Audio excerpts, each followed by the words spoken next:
beautiful mysteries, although there have been many contenders, from electrified whirlwinds to intelligences from outer space. As the phenomenon has grown summer after summer, so too has the intensity of the battle between the competing explanations. And at the heart of that battle lies a struggle for the soul of science itself.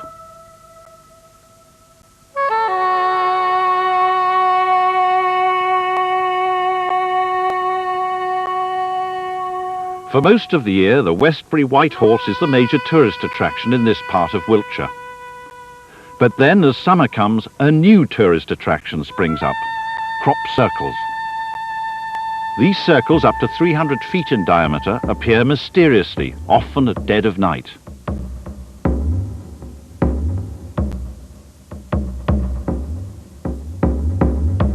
Their remarkable geometric symmetry draws in thousands of visitors.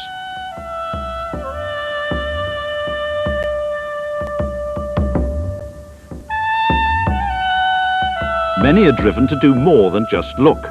They measure and record every detail of the circles.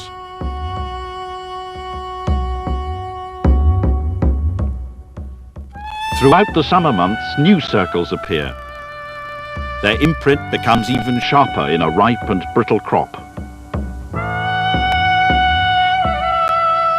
For some visitors, crop circles are a source of creative inspiration.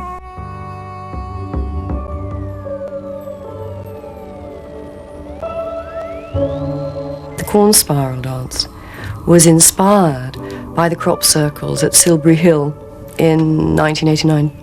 And the dance itself has a particular form. It's a very processional form.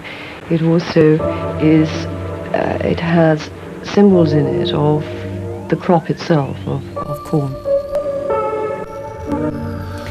But it also has a section in it which is very unstructured. And that lack of structure, which mirrors really some of the energy that is often felt in these crop circles, a very spinning energy,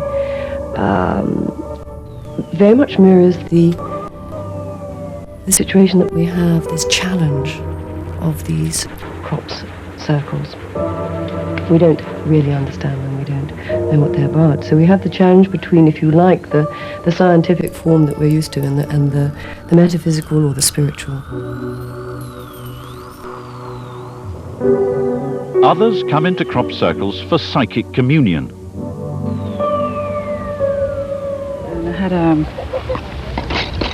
a very strong ET being coming through there with a silvery suit and 3 fingers and a very a rather interesting cummerbund that I see this one has got on as well. And this band I've had on other sort of spiritual energies that have come through, because they find the density of the earth, you know, the frequency of the earth is far too much for them to handle. And it appears this cummerbund around what we would know as the emotional centre kind of balances out the frequencies of their system. The circle phenomenon is comparatively recent. 10 years ago, crop circles were virtually unknown. A handful of historic references have been unearthed, like this 1678 tract which attributes a circle in Hertfordshire to the devil. And some people remember seeing circles in the middle years of this century. My family have farmed near Winchester in Hampshire for 30 years, and we've had circles, but never more exotic patterns, occurring in cornfields virtually throughout that period. But the phenomenon only began to take off in 1980, when a photograph in a Wiltshire paper of a circle near Westbury White Horse sparked off circle spotting. The number of circles recorded has grown dramatically every year since then. By 1990, over 2,000 had been spotted all over the world. But they remain overwhelmingly a Wiltshire phenomenon. Over 50% of all the circles found since 1980 have been in Wiltshire. The circles have become part of local culture and commerce. They're quite good business for the pub, and it was lucky that it happened around this area. And we've had loads of people coming down. Yeah, so we've got the corn circle cocktail going, which is quite good, which makes you see corn circles after you've drunk it. Many people as we can on the floor for a corn circle dance. Go! 5, 6, 7, 8, and back. 2, 3, 4. Most of the dancers at the Beckhampton Barn Dance are local farmers. For them, the circles have proved a mixed blessing. And clap! It was a Wednesday when they appeared, and that first weekend, there was probably 500 or 600 people went down into them. At that stage, I endeavoured to stop them by putting a sign up saying, "Please keep out, you're damaging the crop." That didn't work at all. I was trying to encourage them to go up on the hill behind to view them from up on the hill. But the need was to get in the circle and to feel any vibes that there might have been.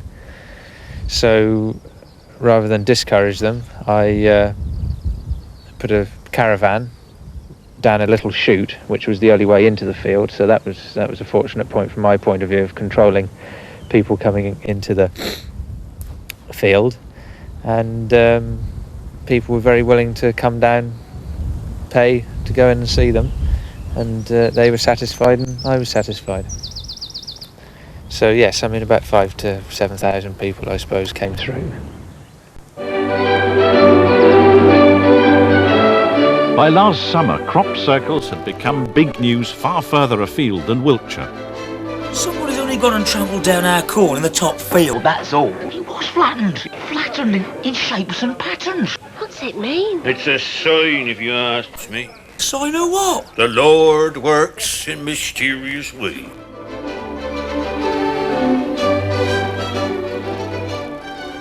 As well as an Archer's storyline, they've appeared on album covers. And circles provided the basis for a surprise bestseller, which sold over 50,000 copies. What consumes people with curiosity about the phenomenon of the circles is what's actually making them. Could be wind conditions and weather. Weather can play some interesting tricks. I don't think it's the wind. Because I don't think the wind would make it so even. I think if it was aliens, why aren't they speaking to us in English? and what worries me about the circles is they're too kind of hieroglyphic. They're too symbolic, which makes me think that that it's wags. Well, it seems to me it's possible that it is a signature of some visitation to our planet. That's a possibility. Well, they're not from the people upstairs. I think somebody's having a game. We did a project on it and our class reckoned it was hedgehogs. I did it. What do you think they're all about? The circles and bloody corn, isn't it? Attempts to resolve this mystery have reignited a smouldering dispute between two fundamentally opposed ways of interpreting the natural world. I think what's interesting about crop circles are they are the latest in a long line of phenomena which characterise battles between science and parascience. And there's a number of examples of these kinds of phenomenon, phrenology, UFOs, parapsychology. Now, looking back after these controversies are settled, it's often very hard to see what all the fuss was about. And it's often very hard to see what distinguishes the two sides one from another. But at the time of the controversy, the battle really rages and is extremely virulent in form. And that's where we are now with crop circles. As I'm sure you've all seen before, is that the end one... Since the 17th century, the prevailing way of interpreting the natural world has been that of orthodox science. I stop that. We have got, in essence, if I do it with two, we have got... Newton's vision, refined and developed by 19th and 20th century physics, views the world as a system governed by implacable natural laws, accessible through the operations of logic and reason. Newton's cradle. Simple example of the idea of the third law of motion. So if we were to try and... Generations of school children have learnt the fundamental approach of orthodox science to natural phenomena. Hypothesis, verified and refined through the collection of data by experiment, leading ultimately to proof. Science looks at the natural world because that's its job, and of course it will be looking at objects and phenomena which parascientists are also interested in. I think the difference is in the logical approach which scientists take. If there is a phenomenon, like your corn circles, like dowsing or something, the scientists will say, well now, does this in any way fit in with a pattern of what we know and understand? Form a hypothesis. Could it be such and such a thing? What tests have we to make? And are there any sort of null tests on other manifestations? So it tries to take a logical approach to things. Try this, does it work? Try that, does it work? And this is a natural, logical way of going about things. But there's another approach to understanding natural phenomena.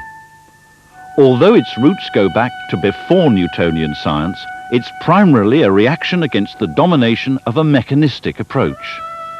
Now, most people these days consider parascience to be things like parapsychology, astrology, graphology, palmistry, all of those studies which are outside of the accepted norms of the establishment academic view of science.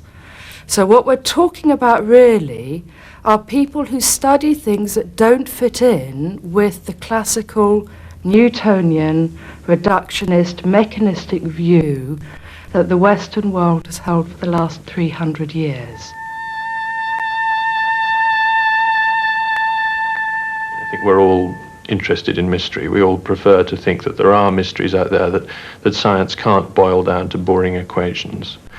And in some ways, I think this has grown in the past 20 or 30 years. And in many ways, I date it to the 60s, to the beginning of the realization that experts, that scientists, had somehow got something a bit wrong. And that something was largely, I reckon, nuclear power.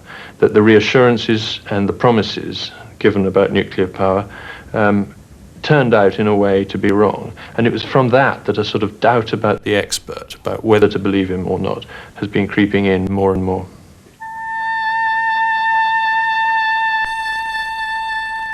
What's very common in episodes of this kind is that the different parties involved are very keen to appropriate the phenomena for themselves over which they're arguing. They want to define, to colonize the phenomena for their own purposes. Now, in situations where the stakes are very high, where this involves a battle for turf, it can be very important to knock out the other side completely. This may account for the particular virulence of a particular episode, a particular controversy over a new kind of phenomenon. The worldview that we were brought up in basically said we know everything there is. It's a clockwork universe. We can explain it all. We can predict it all. There's no mystery left. And crop circles have been a very public, very obvious mystery. There's a lot of magic around them. And people love mystery and magic. The public understanding of science is very important. And maybe things like this, phenomena like the crop circles, are a very good way for scientists to get into the business of public understanding of science. The trouble is that you find yourself in what you might call very mixed company.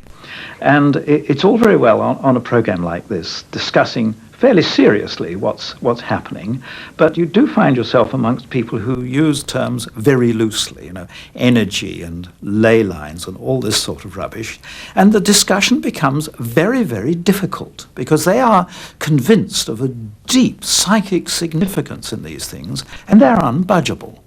And the conversations with people like that, who are emotionally involved, I may say, become really rather pointless. So there's a balance again that you have to strike. You have to say, I would like to enter into a serious discussion, and we will use the corn circles as an example of the scientific method. On the other hand, if you find yourself in a kind of a séance with people who are completely hooked on the unknown, then it's a fairly profitless business. Scientists have vied with parascientists in analysing the complex patterns of corn within the circles and their remarkable sharp-edged symmetry. No blade of corn has remained unexamined in each side's attempt to produce a universally accepted explanation compatible with their own particular worldview.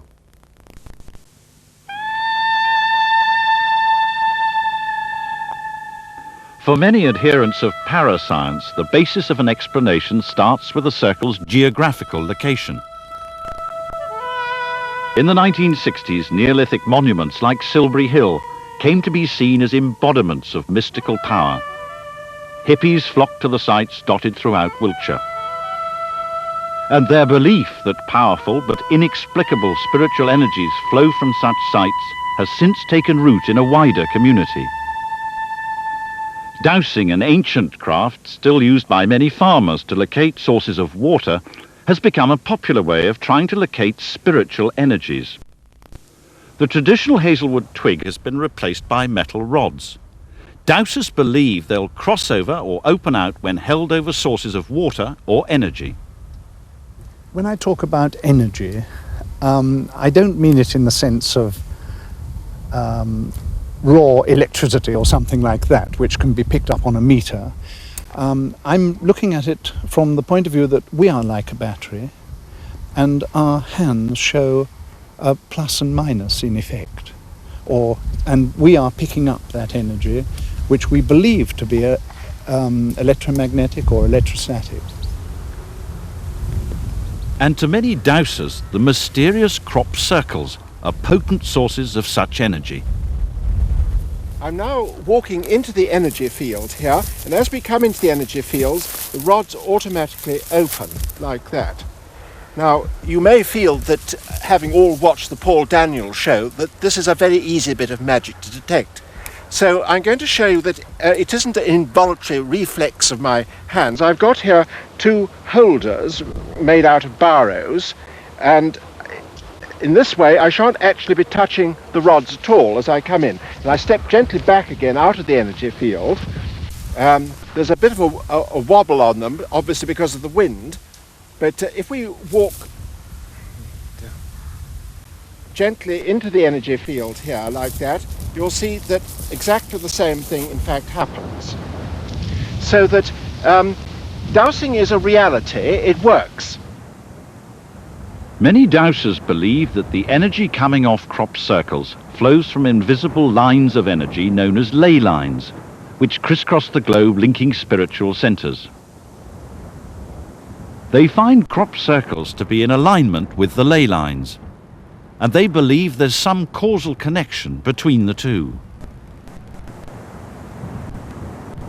Ley lines I believe to be some form of energy. In this context, I believe them to be lines of geomagnetic force linked to the Earth's magnetic field. It's believed that some of the standing stones actually act as receptors, if you like, to this energy, and that people in our ancient ancestors, Neolithic past, and perhaps people who have certain psychic gifts are able to use this area to actually enhance their psychic abilities. The mystery of the circles has attracted nothing like the same interest from orthodox scientists. Most seem to have found the phenomenon not worthy of the effort of explanation. But one lonely voice has been arguing his case for 11 years now, against the intuitive explanation of dowsers and in favour of a scientific analysis. So I am indeed fighting for science and against the irrationalities of the paranormal people. Terence Meaden is an academic physicist by training, who's been obsessed with the circles ever since he first came across them. A local Wiltshireman, he spent 9 years abroad, teaching solid-state physics in the universities of Grenoble in France and Dalhousie in Canada. In 1974, he inherited his father's motor business and returned to Wiltshire with his young family to run it. Today, his son runs the business of restoring classic cars, while Terence Meaden runs a different scientific concern from above the garage. On returning to Britain, I decided that I would create a business in meteorology. It's one of the easier subjects for a fully qualified physicist to handle, and I had always maintained a deep interest in meteorology. Meaden's business, Toro, comprises a scientific monthly, the Journal of Meteorology, and a meteorological consultancy selling advice to insurance companies. His expertise in this field led the government to commission him to write a report assessing the risk of tornado damage to the Sizewell nuclear reactor. A tornado is just one dramatic and destructive variety of a common phenomenon, the atmospheric vortex, a mass of swirling, spinning air. Meaden's background in the study of vortices immediately suggested a cause for the mysterious circles which he first learnt about from a photo in the Wiltshire Times in 1980. Now that attracted my attention at once because the circularity and the spiral lie of the corn made me think at once, this is the sort of thing that an atmospheric vortex could make. Now a primary difficulty is that in the fair weather whirlwind, the inflow of air is such that the motion is upwards, and such motion could never of itself create a crop circle which is clearly made by downward flow. So I suppose that if a fair weather whirlwind had been involved, something must have happened to it to cause it to temporarily give a downrush of air. Terence Meaden spent the next few summers patrolling high vantage points around the White Horse looking for circles. His growing data bank suggested a connection with Wiltshire's topography, as circles tended to form at the foot of hills. Research also suggested they formed in calm weather conditions. This indicated to Meaden a possible mechanism for his vortex. Meaden's diagram shows how a rising wind can affect calm air in the lee of a hill and generate an upward spinning air column. As in a tornado, the complex interaction between the upward flow and its spinning component can become unstable and create a downflowing system, the bulge in the column. If the spinning bulge reaches the ground, a spiral-centered mark is carved in the crop. I mean, I could oversimplify it by saying that the air is rushing in so efficiently that it is coming in faster than it can get out. And this leads to a kind of bulge in the middle. And then this bulge releases its tension by breaking away downwards, in fact. But that on its own doesn't account for the circle's characteristic sharp edge. According to Meaden, the spinning component of the vortex lays down the corn in a spiral. But the electrification of the air by spinning creates a state known as a plasma, a quasi-solid with a defined shell. This gives the vortex in effect a cutting edge which lays the crop precisely. Meaden christened this phenomenon a plasma vortex. According to Meaden, this theory explained all the occurrences of the single, simple circles that had first caught his attention. But here we've got the standard evidence for descent of a vortex. Implied by the center here is axial symmetry. The whirling vortex that made the circle came down, and in a matter of probably less than a second, it spun out this little circle. But by 1983, circles weren't always single. However, Terence Meaden felt the basic hypothesis of a plasma vortex could still explain new, larger groupings of circles. It seems highly probable that quintuplet sets of circles cannot be formed in any other way except by the breakup at the moment of impact with the ground of a vortex which was bearing within itself 4 smaller vortices. Presenting a refined hypothesis was one thing, but Meaden encountered more difficulty with the next stage of the scientific process, verifying it. Up until this summer, he'd made a start by collecting together a body of eyewitness reports of circles being formed, which he believes vindicates his case. It was very much like cutting a flan. That was the thing that struck me, cutting a flan out of a tin with one of these flan cutters that go round. The line started at about 1 o'clock and rotated back to the start position. Took about 4 seconds to cut the circle down. We found ourselves in a circle being pushed, and from inward going outward we started noticing little spirals, a little vortex like fog. They were like fog, not too dense, almost like fog, misty appearance, and they were shimmering. And this was sort of wrapping around the cone at that sort of angle, going round like that, anti-clockwise, and swirling round the cone, and the cone dropping. Orthodox science doesn't believe that such eyewitness reports, however convincing and accurately remembered and reported, can be a substitute for controlled experimental verification in laboratory conditions. Up until now, Terence Meaden's scarce resources made this impossible. But this summer, help finally began to arrive, but not from fellow scientists in Britain. Professor Yoshihiko Otsuki of Waseda University in Tokyo and his team of researchers have proved one of Terence Meaden's most invaluable allies. Otsuki brings resources and vital credibility to Meaden's hitherto isolated research program. A distinguished radiation physicist, Otsuki studies ball lightning, mysterious lights in the lower atmosphere. He believes that ball lightning, or as he calls it, plasma fire, is electrified air like Meaden's plasma vortex. But ball lightning leaves no trace, which accounts for Otsuki's interest in crop circles. But in crop circles, see, there are very nice mark patterns in crop circle.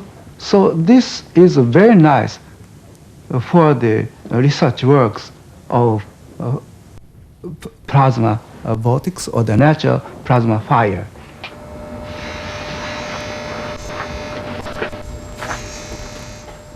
But despite many attempts, Otsuki has been unable to prove the existence of ball lightning in the laboratory until recently. Pumping microwaves into a specially built apparatus, he believes he has artificially created ball lightning. What's most encouraging for Meaden is that the plasma fire leaves marks when a plate of aluminium dust is placed in the apparatus. For dust marks read crop circles. But despite this circumstantial support for the plasma theory, the phenomenon has still not yielded up its mystery.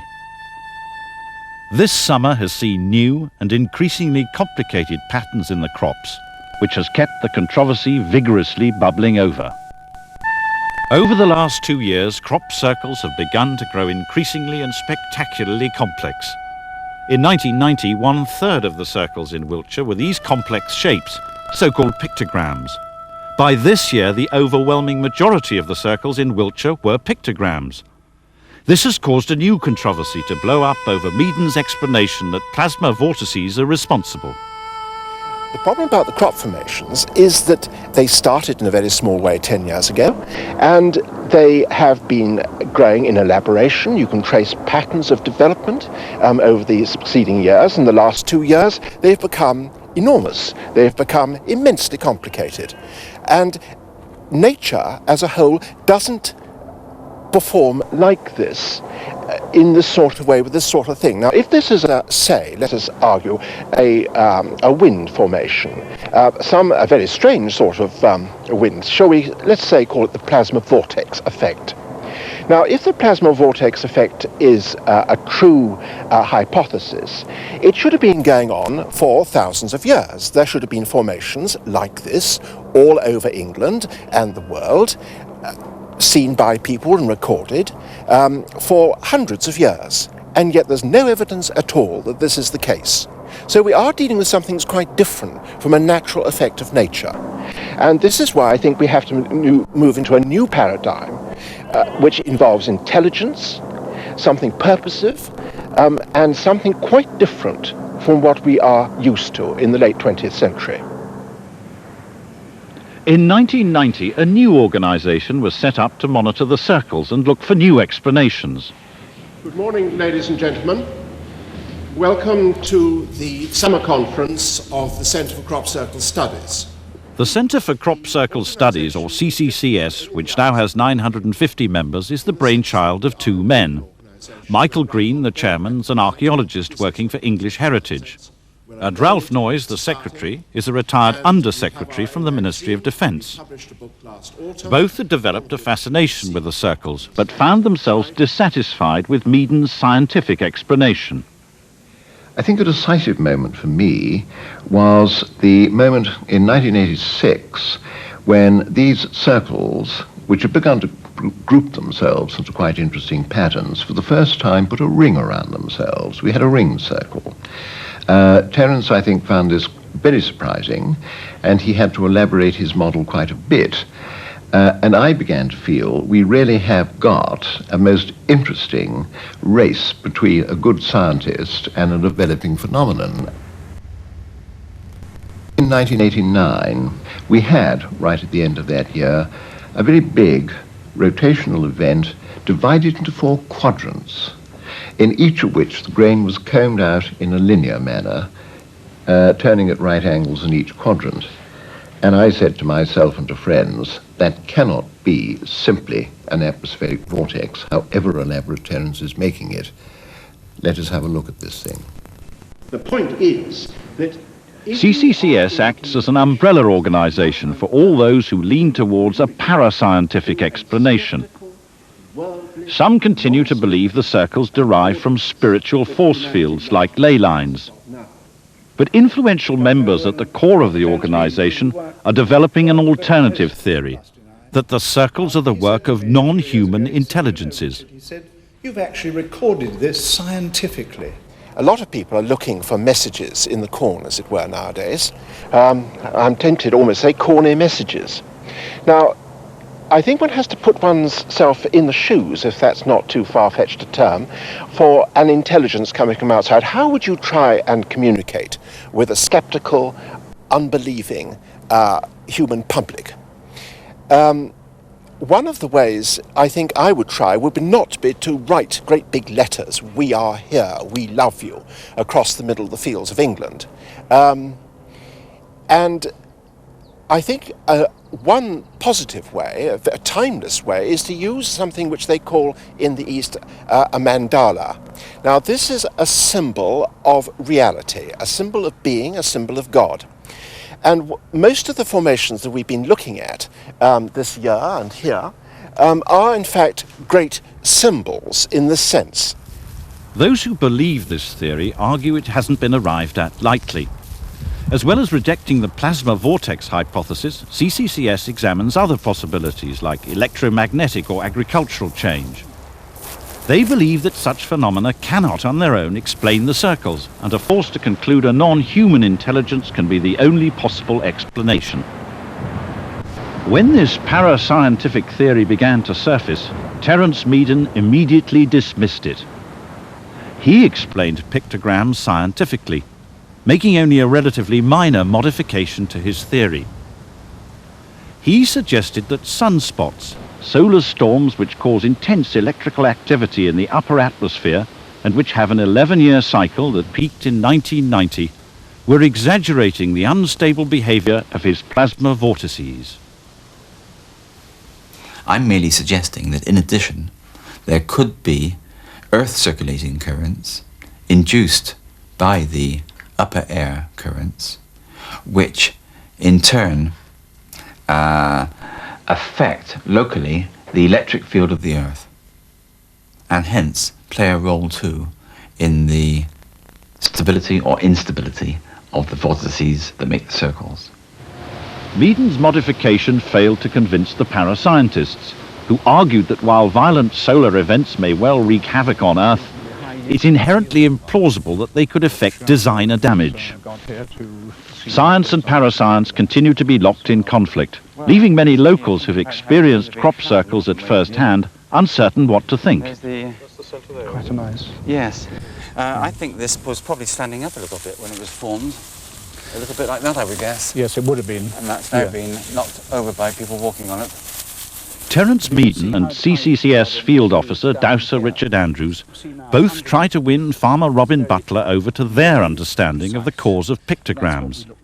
He's had 27 simple circles before, but this is his first pictogram. It seems from the dowsing point of view that when we have a three-line lay, as we call it, goes across the portion of the dumbbell at 90 degrees to this pattern, it seems we get boxes. And if that isn't there, there isn't a box. So these are sort of the things that we're beginning to learn now. Which is helping us both, really, isn't it? Indeed, yes. The apparent inability of both science and parascience to prove their case conclusively, and the strange and sudden complexity of the pictograms, however, has encouraged a third theory to emerge with particular force over the last couple of years. But if we move over to the edges, you'll see that... I think the cause of crop circles is human beings. I think every single one has been made by a so-called hoaxer who's gone out and done it at dead of night or whatever. You're looking for a few of the RAF military types, I think, you know. They like that sort of thing. I'm ex-military myself, and I would like to have a bash or something like that. I'm certain someone stands in the middle with a piece of wood and a rope and goes around. I mean, I was born on a farm. I was brought up on a farm all my life. 100% country, hate town, but never in this wide world is that little green man. Therefore, you come round to the other theory. They can't be little men. They must be big, large countrymen. The young farmers. They know exactly what they're doing, so they do the minimum amount of damage, and that's a bit unfair. I better go away before I say any more. My son-in-law's a young farmer. But originally, the circles or rings here in this photograph are not hoaxing. But the other extra pattern will be hoaxing. This, I think it's impossible to create such a very complicated patterns by plasma vortex. This summer has for the first time seen the emergence of admitted hoaxers into the open. Doug Bauer and Dave Chorley were discovered by Today newspaper. They claim to have invented the whole phenomenon in 1978, and they've made contradictory claims to varying numbers of circles.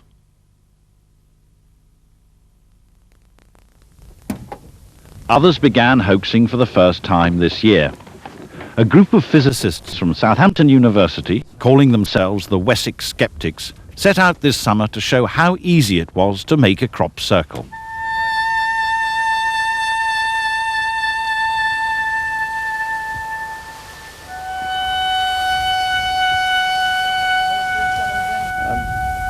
We were struck last year, which was 1990, of course, there were an enormous number of pictograms, and we found it very difficult to believe that those were produced by a natural phenomenon. It doesn't mean we were right, we just found it very difficult to believe. Now, given that we were told that the structure of the pictograms, the way the crop was laid out, was laid down in the pictogram, you know, the detailed way in which it fell, was identical to the simple circles. We, of course, were led to the conclusion if the pictograms were not a natural phenomenon, then there was no reason to suppose the circles were either.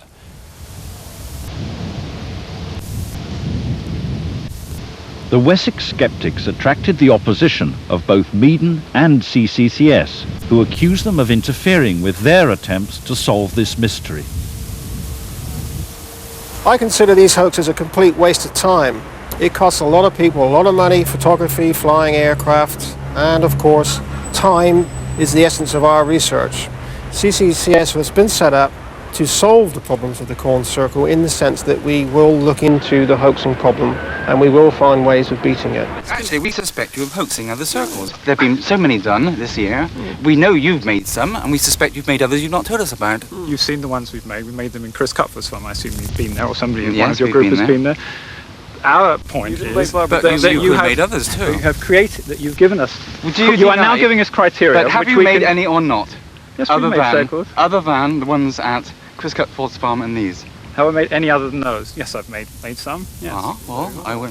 However, we better have a the list. point is, we are now learning. We are now learning We're how to hoax them suggesting better. you are the hoaxer. You think that that's a in very some cases. irresponsible thing to do? We're stuck in Southampton. We have very little time to come No, up look, you admit you make circles.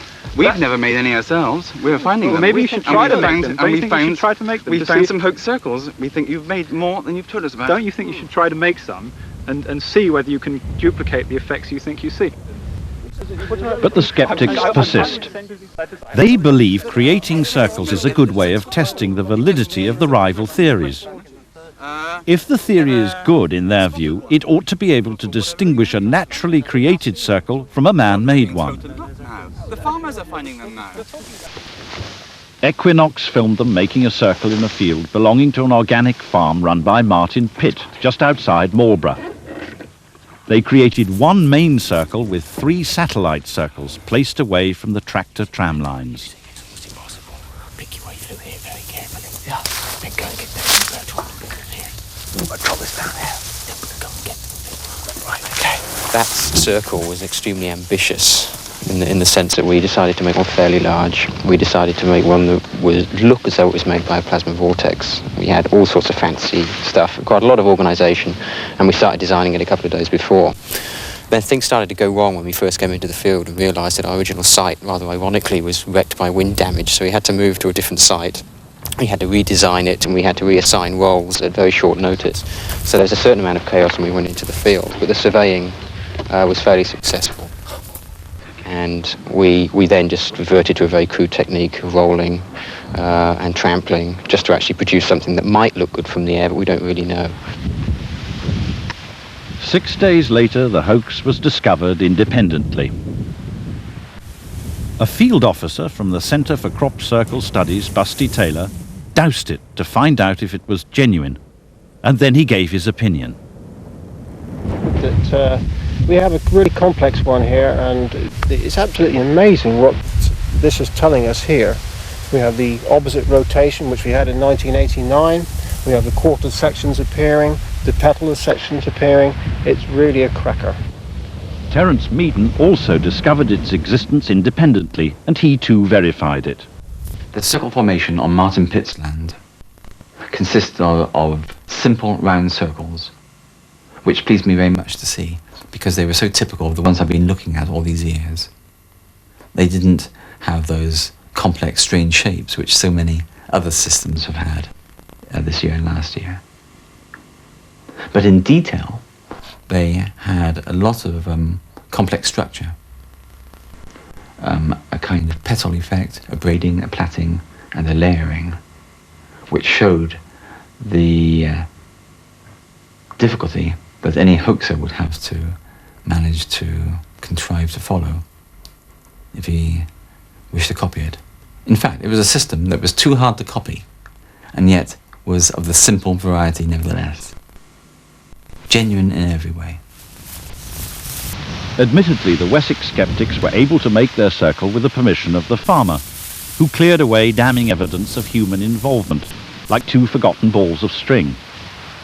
So they haven't quite proved their case about how easy it is to make the circles and convince experts of their authenticity. In any event, neither dupers nor duped attach too much significance to the success of this particular hoax. So you are telling me that the circles on Martin Pitt's farm are hoax circles made by the Wessex skeptics. I have to admit that some people, at least, if they are scientifically trained, are capable of perpetrating at least one hoax. That does not, however, negate all the positive evidence which has been gathered over the last 10 years in favour of genuine circles. When a scientific theory is complete, then it would be possible to distinguish between hoax circles and genuine circles. But we are not yet quite at that stage. The theory is undergoing development and modification according to the incoming data. Owing to the fact that we are producing books with photography showing the lay of the corn, it would be possible for individuals to go out and recreate circles. It isn't off the cards, it's on the cards. That is highly possible, but not all of them. No way. Too many. 750 in Beckhampton last year, that's a lot of work. All night. Worldwide, how do they do that? It's just one of those things that you will get people doing daft things. I regret it, the farmers definitely regret it, and I just wish they'd come to their senses and realise it is a waste of time. Unfortunately, the hoax hypothesis suffers from a weakness that the plasma vortex theory doesn't suffer from. The people who propose that don't claim that all circles are caused by plasma vortices, so they don't have to go out and select every single circle and prove it. Now, there's no way we can prove that every circle has been made by hoaxes, of course not. We can simply throw doubt or examine the ability of the people who claim to be able to distinguish classes of patterns and say one is artificial and one is natural. We can test that ability. Of course, that's a very difficult test to do. In principle, it can be done. That won't prove that they're natural or artificial. After all, it's quite possible that people may be able to simulate what is also a natural phenomenon. There's no reason why they can't, in principle, do that. All sides are still assessing the implications of a summer of hoaxing. The case for all circles being hoaxes is still not proven. If hoaxers are making all the circles, they've been working quietly and consistently for over a decade. They've remained undetected despite nights like the 16th of July this year, when in Wiltshire alone 3 massive formations were made. So the cognoscenti of the circles remain convinced that they can't all be hoaxes. The degree of organisation and mentality required is for them beyond belief. Nor does the hoax theory account for eyewitness reports of circles being formed, although anecdotal evidence is always open to doubt. So all sides are still working on their theories as the battleground turns to bread. Is this very large story about hoax going to do us damage or benefit us?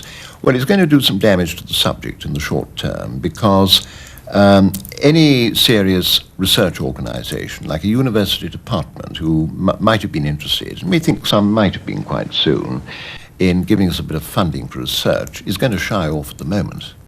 Until this flurry has passed, any sensible university is going to keep itself rather well away from the field.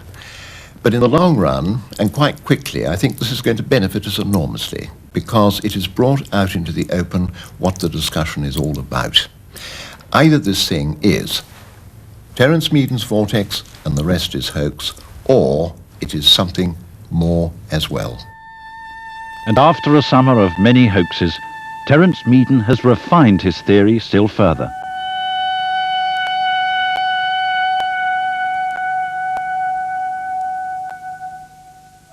We are now quite certain that all the most complex systems, the pictograms, are definitely fakes, because these are the very systems, the complex systems, which were always going to be difficult for a scientific theory to grapple with. We are really only left with the simple circle cases as being those which are likely to be quite genuine. The theory already describes these very well, and we are likely to go into next season more strongly placed than ever before. However probable or improbable impartial observers may find each or all of the competing explanations, conclusive proof of any of them is still lacking. Terence Meaden hasn't yet achieved such definite proof. In its absence, orthodox science has failed to prevent other explanations rushing in to claim the territory. And next summer, battle is likely to be joined again, and will continue until one side or the other lands a knockout blow. At last it's being realised that the burden of proof must surely lie on those who think crop circles are made by agents other than man. The analogy that I like to give is that I have never seen a car being made in a factory. I don't know that cars are made in factories. Yet, surely, the burden of proof is on someone to persuade me that cars are not made in factories, because I've seen plenty of evidence that they can be made in factories. What is needed in order to reach forwards and approach the answer more quickly is, of course, moving film of some of these events as they occur. That's what we're really after. It's clear in my mind that whatever is making these formations is not amused by humanity, human individuals, trying to catch it out. It may be they'd be more amused if we actually tried to reach out and contact them. I think after the events of the summer, the debate over crop circles is still very much open. And I would expect that to remain the situation until there's some marked redistribution of resources between the different parties. If one or other party to the dispute is able to recruit some further allies to its side, if, for example, one party is able to recruit the assistance and methods of a particular subdiscipline, then we might begin to see some closure on the debate. And of course it has to be said that it's much more difficult for the parascientists to recruit that kind of extra resource. But until the situation does show a change of resources, I think things are very much open. It is, you could say, very much a field open to anyone.